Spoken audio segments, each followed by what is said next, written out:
So today, episode 1 of Marvel's What If on Disney Plus released. This first episode is just a little longer than half an hour long, and it tells the story of what if Peggy Carter was injected with a superhero serum over Steve Rogers.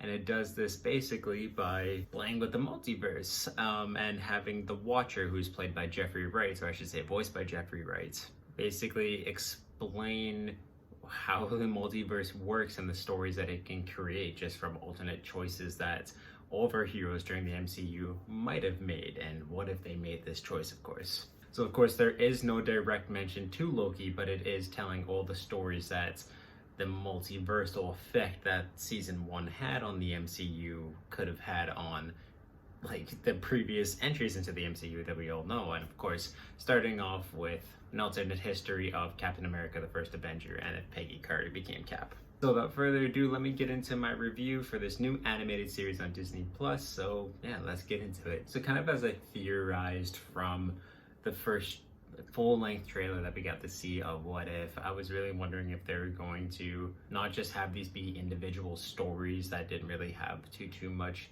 interconnectedness or ties together like the greater MCU, but it does really seem like it is setting up a brand new universe full of alternate characters. It's not just going to be one-off stories. They're actually, again, building a whole universe, but from the framework that the MCU has already followed to create all the movies, TVs, basically everything that we know in the MCU as it is already. And of course, we don't get a teaser as into what the next episodes are going to be exactly, but this one does a really good job kind of setting up where Captain Carter would be placed in time if she became Captain America. And I kind of don't want to go into spoiler warnings, but it is similar to what we got in Captain America, the first Avenger. But yeah, we get to see all the classic characters and what happened to them, like in this new universe, like Steve Rogers, Bucky Barnes, Howard Stark, Red Skull makes an appearance in this, of course. And it was just a really, really cool tale that definitely goes a lot more sci-fi than the first one did. There's a bit more that they can do with the just full animation, and they can play with the universe a lot more, I found. And also too, in terms of Captain Carter's character and just the action that they're able to pull off, even though sometimes the animation did look a little janky and sometimes the voice acting was not quite spot on, it is super entertaining. It looks slick for the most part. The action that they do pull off is really, really cool enough that Captain Carter is going to be making her way somewhere near in the Funko Pop collection next to my 2 Steve Rogers very soon, because she was awesome in this episode. It's just, yeah, really, really well done animation and fight scenes that they were able to put into the show. And she does like a lot of really cool moves. There's a lot of aerial combats because Steve Rogers basically becomes the first Iron Man. Howard Stark builds him Iron Man armor and him and Peggy are taking out Hydra soldiers, Nazi soldiers in World War II, and they just make for some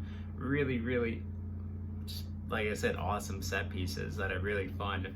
I find Captain Carter is pretty much in the Snyder Cuts, there's an alternate scene of the bank robbery in the Justice League where Wonder Woman is just full strength picking off all these terrorists that are essentially robbing a bank and trying to kill everyone. And I found that was what Captain Carter was like, where her moves are just relentless, and they're definitely able to go like a bit of a step darker. And the show is not gory by any means. I don't think I saw like a single drop of blood, but there's definitely like the bone crunching hits that Peggy's delivering to these, like I said, Nazi and Hydra soldiers, which is just super awesome and fun to watch. And like I said, just the action set pieces are really, really fun to watch, and it gets me excited too to see when they start going to more super powered characters, how amazing those fights are going to be, how amazing the animation is going to be there. Like, what can they do with Doctor Strange, Gamora, Spider-Man, people like this? I feel like it's going to be really, really like a lot more inventive, because there's a lot more that you can do in the animation. It gets me excited to see, like I said, those big action set pieces. Like I said, I found times the animation would just get a little slower and a bit wonky, but for the most part it is decently solid. I feel like a lot of people might be a little turned off by the animation style, but I was when I first saw like the first images we were going to see of it, but it works really nicely. They do a really, really good job with it. And I think too, by the end of it, it just really adds to the characters and just what they're able to do with this show in terms of its storytelling. And of course, it's everything they need to do for animation wise when it comes to fight scenes, effects, things like that. And of course, this is the first entry. There is, like I said, near the end of this episode, a bit of a tie to the grander What If MCU, but not quite certain how it's going to tie into the larger thing yet, which is exciting because there's so many stories that they can tell, and we've only kind of seen a glimpse of everything that we could possibly get. So I'm just super excited to see where the show goes to next. I'm pretty certain the next episode is supposed to be of what if T'Challa became T'Challa became Black Panther. What if T'Challa became Star-Lord instead of Peter Quill? And I'm wondering if we're going to learn anything about Peter Quill, if he's going to have a role in this universe. But yeah, there's just a lot that they can do, and from this first story, I thought they did a fantastic job with Captain Carter. I thought she was absolutely amazing. Steve Rogers as essentially Iron Man was awesome too, and I'm wondering how they're going to work that lore into the rest of the universe. But with everything taken together, very solid episode, and it gets me really excited for the rest of What If, and that is why I'm going to give the first episode of What If an 8 out of 10. It was really, really solid. I enjoyed it, so I can't wait to see what they bring next, and yeah, just super pumped for it. So if you've seen the first episode of What If, please let me know what you thought of it in the comments down below. If you like this video, definitely give it a thumbs up, and you can check out all my other TV reviews, movie reviews, everything that I'm doing on this channel through my playlist down below, and I'll also link some up top here.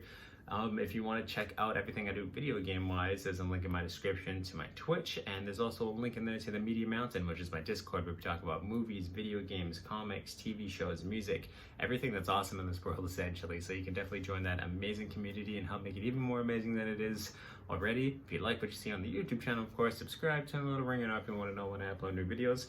But new episodes of What If are going to be released every single Wednesday. I believe all of them around the half-an-hour mark, and yeah, I just can't wait to watch the rest of this and dive into the MCU multiverse. So awesome, guys.